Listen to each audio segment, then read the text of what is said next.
what are the implications of thinking of sinks and sources in a comprehensive way?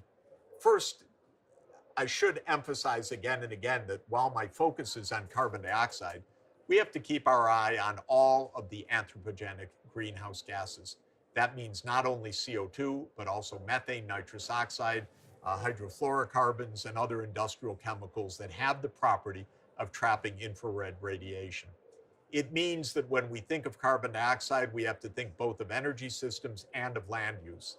It means when we think of fossil fuel release, we have to think that it can be offset perhaps by direct carbon capture and sequestration, for instance, at the power plant, or through industrial processes that aim to take CO2 directly out of the air.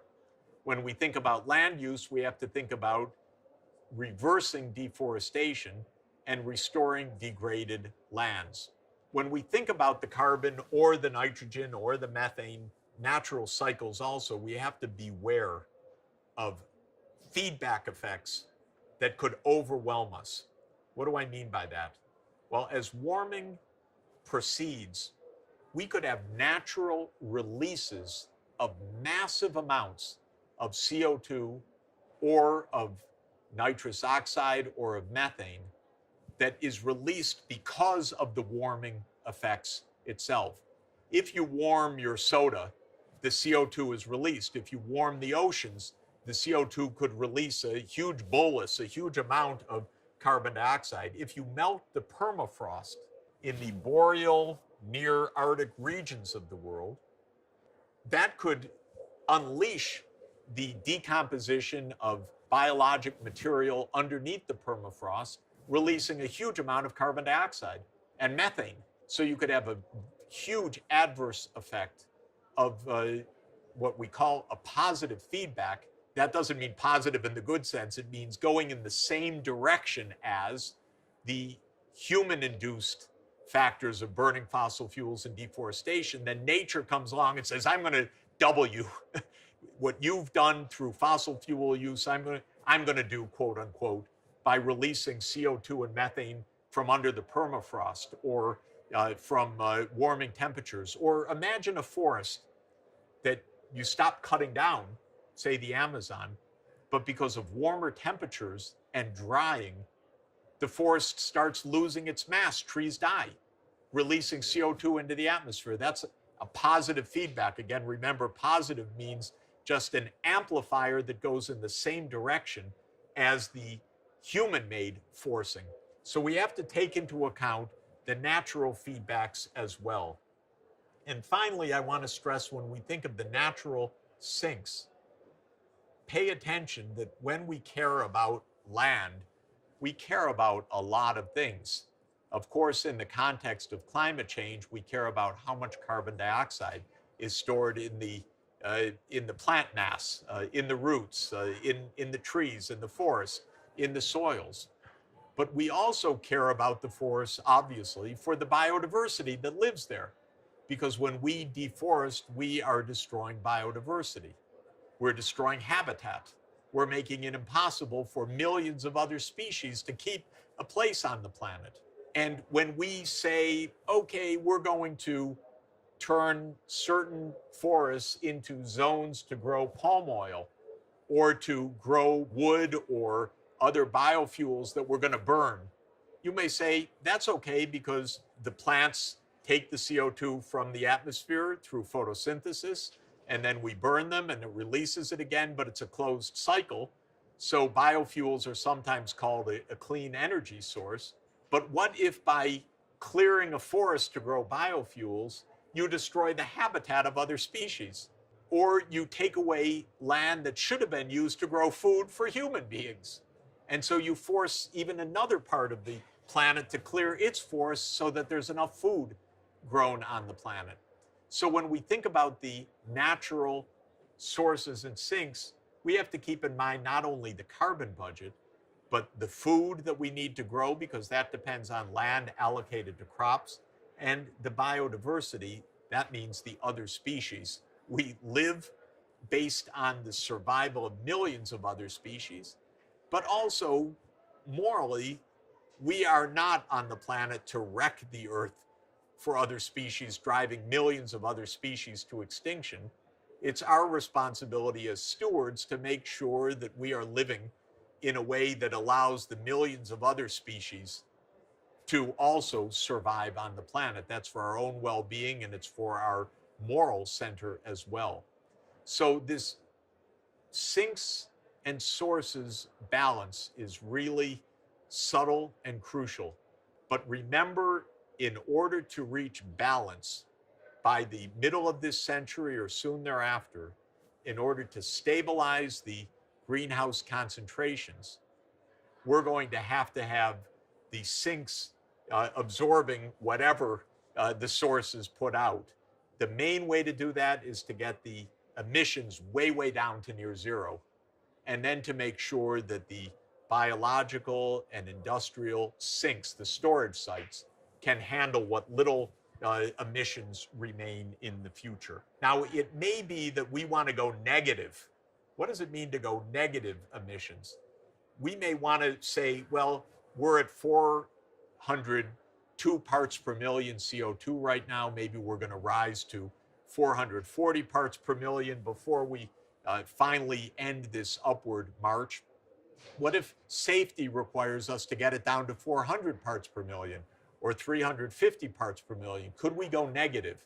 Well, there are some pathways to going negative.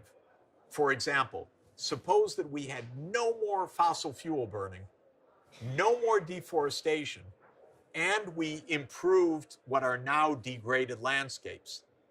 We'd have no sources from our activities, but we would have increased sinks from our activities by replenishing the carbon in the biological or the natural sinks. So one way is stop all emissions from fossil fuels entirely and rebuild the landscape to have more CO2. That would bring the CO2 levels back down gradually.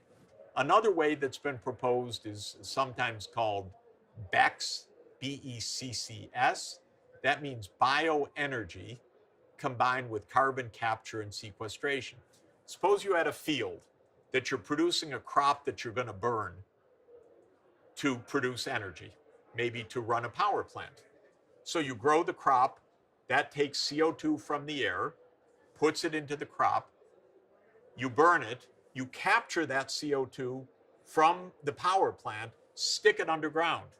You just have negative emissions now because the plants took the CO2 out of the air, and then you burned the plants, but you prevented the CO2 from going back into the air. You put that CO2 right back underground. That is negative emissions. So that's bioenergy plus carbon capture and storage.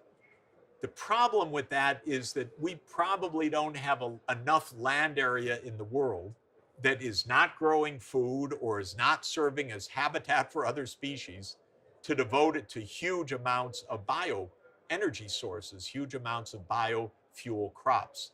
But the concept is there that that could lead to negative emissions. Here's another way.